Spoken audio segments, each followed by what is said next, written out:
तो आइए अब हम लोग इस वीडियो में सबसे पहले ये समझते हैं कि पावर सेट क्या होता है। तो पावर सेट को समझने के लिए हम लोगों को जानकारी होनी चाहिए सेट की। सेट किसको कहते हैं, सबसेट किसको कहते हैं, और सबसेट के कुछ प्रॉपर्टी की भी जानकारी होनी चाहिए, तभी हम लोग पावर सेट को समझ सकते हैं, जो कि हमने पिछले वीडियो में आप लोगों को बता दिया है। तो यहाँ पर जैसा कि नाम है कि पावर सेट, यानी कि यह भी एक सेट ही है। तो हम यहाँ कंसीडर करते हैं कि द सेट ऑफ इस तरह से इसको डिफाइन कर सकते हैं, set of all subsets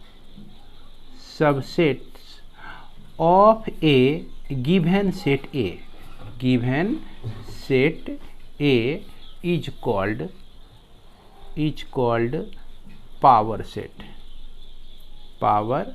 set और इट इज़ डिनोटेड बाय और इसको हम लोग डिनोट कर सकते हैं पी से। अब यहाँ पर समझिएगा कि ये कहता है कि गिवन सेट का सभी सबसेट का सेट जो होगा वही हमारा पावर सेट होगा। तो एक गिवन सेट हम लोग ले लेते हैं। मान लीजिए कि एक सेट है 1 2 3, इसमें 3 ही एलिमेंट हैं। अब इसका सबसेट, इसका सारा सबसेट का कलेक्शन हम लोग लेते हैं। अब देखा जाए कि अगर कोई ऐसा सेट हो जिसमें एक ही एलिमेंट हो, जैसे 1 एक ही एलिमेंट है, कुछ ऐसा एक सेट हो जिसमें सिर्फ एक ही एलिमेंट है, तो इससे बनने वाले एक एलिमेंट के सेट हमारे 3 हो सकते हैं। अब दो एलिमेंट लेकर हम देखें तो 1 2 को ले सकते हैं और 2 3 को लेकर एक सेट बना सकते हैं, और ये 1 3 को लेकर एक सेट बना सकते हैं। अब सबसेट की एक प्रॉपर्टी आपको याद होगा, पिछले लेक्चर में हमने बताया था आप लोगों को कि empty set is the subset of any all set, या किसी भी सेट का सबसेट जो है एम्प्टी सेट होता है। और एक प्रॉपर्टी हमने बताया था कि any set is the subset of itself, यानी कि कोई भी सेट जो होता है खुद का सबसेट होता है। यानी कि 1 2 3 एक सेट जो है यह भी इसका सबसेट है। तो यहाँ जितने भी कलेक्शन हमने लिए हैं सेट के, ये सारे जो हैं सबसेट हैं इस ए का। तो इसका जो कलेक्शन हमारा होता है इसी को हम लोग पावर सेट कहते हैं। अब इसमें से कुछ जानने वाली बात क्या है, ध्यान दीजिएगा कि अगर ए में number of element in A equal to M हो, जैसे कि यहाँ पर number of element in A, इसमें 1 2 3 है, तो 3 एलिमेंट हैं यहाँ पर। तो उसी तरह से कोई भी सेट जिसमें नंबर ऑफ एलिमेंट एम हो, तो पावर सेट का नंबर कितना होगा, नंबर ऑफ पावर सेट्स में एलिमेंट कितना होगा, ये 2 पर पावर m के बराबर हो जाएगा। यानी कि अगर यहाँ पर 3 एलिमेंट हैं सेट A में, तो इसके जो पावर सेट होंगे उसमें कितने एलिमेंट रहेंगे, तो इसको हम लोग इस तरह से दे सकते हैं, 2 पर पावर 3 दे सकते हैं। 2 पर पावर m फॉर्मूला होता है। तो 2 पर पावर 3 कहने का मतलब हो गया 2 × 2 × 2 इक्वल टू 8। अब यहाँ पर आप देख सकते हैं 1 2 3 4 5 6 7 8, यानी कि 8 इसके एलिमेंट हुए इस पावर सेट का। इसके बावजूद आपको एक बहुत गहरी बात जो ध्यान में रखनी है, हम यहाँ पर सेट ए देख रहे हैं जिसमें एलिमेंट 1 2 3 है आपका। उसके बाद यहाँ पावर सेट हम लोग देख रहे हैं, इसको मैं नहीं लिखता हूँ, इस पर ध्यान दीजिए।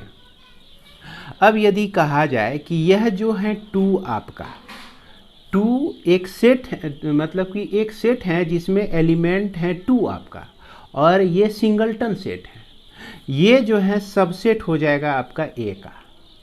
उसी तरह से अगर हम यहाँ पर 2 और 3 2 एलिमेंट वाला एक सेट लेते हैं, तो यह भी आपका सबसेट हो जाता है ए का। लेकिन अगर यहाँ 2 को सिर्फ देखा जाए तो 2 जो है एलिमेंट ऑफ ए कहलाएगा। अब इसमें से 3 को देखा जाए तो 3 जो है एलिमेंट ऑफ ए कहलाएगा। लेकिन ध्यान देने वाली बात है कि यही 2 जो है एक सेट जो कि एलिमेंट कहलाएगा आपका पी ए का। यही जो सेट है आपका 2 3 दो एलिमेंट से बनने वाला सेट, ये आपका एलिमेंट कहलाएगा PA का। जैसा कि आप देख सकते हैं 2 और 3 से बनने वाला एक सेट भी इस पावर सेट में आपका एग्जिस्ट कर रहा है, और सिर्फ एक एलिमेंट 2 को कंटेन करने वाला एक सेट जो इस पावर सेट का क्या है भैया, एलिमेंट है। लेकिन यही पावर सेट का जो एलिमेंट है ये इस सेट का हमेशा सबसेट होता है। तो ये अंतर आप लोग अभी बढ़िया से समझ लीजिए, इसकी ज़रूरत हमें आगे होने वाली है। तो उम्मीद करते हैं इसको आप लोग समझ गए होंगे। इसके बाद हम लोग जानते हैं कंपैरेबिलिटी ऑफ सेट्स क्या होता है। कंपैरेबिलिटी ऑफ सेट्स क्या होता है, तो ये हालांकि बहुत भारी नहीं है, इसको ध्यान से देखेंगे तो समझ जाएंगे। इसमें हम लोग 2 गो सेट लेते हैं, 2 sets A and B, A and B set to be comparable if A subset B और B प्रॉपर सबसेट A, माफ करेंगे प्रॉपर सबसेट, और A इक्वल टू B हो। अगर ये तीनों कंडीशन हो, तीनों में से कोई एक कंडीशन हो, तो वो सेट्स जो होते हैं, ये 2 जो सेट होंगे आपका कंपैरेबल होंगे। अदरवाइज क्या होना चाहिए, इनकॉम्पैरेबल सेट्स। ओके, अब देखिए इसको एग्जांपल से हम लोग समझते हैं। तो यहाँ पर हमने एक एग्जांपल A लिया हुआ है, यहाँ 1 2 3 इसमें एलिमेंट हैं। एक सेट हमने B लिया है जिसमें 2 3 और 6 और 7 है। यहाँ पर देख रहे हैं कि ना तो A प्रॉपर सबसेट है B का, ना तो B प्रॉपर सबसेट है आपका A का, और ना तो A जो है B के बराबर हैं। यह तीनों कंडीशन में से एक भी कंडीशन को फुलफिल नहीं कर रहा है, तो इसीलिए हम इसको इनकॉम्पैरेबल सेट्स कहेंगे। ओके, अब इसके बाद अगर ऐसा हो जाए कि भैया एक सेट है आपका 1 2 3 और उसके बाद जो दूसरा सेट B हमने लिया है इसमें 1 2 3 और 4 यहाँ पर 4 एलिमेंट हैं, तो निश्चित रूप से A जो है प्रॉपर सबसेट B का है। तो ऐसी स्थिति में हम लोग कंपैरेबल सेट कह सकते हैं, कंपैरेबल सेट इसको कह सकते हैं। तो उम्मीद करते हैं कि आप लोग इसे समझ गए होंगे।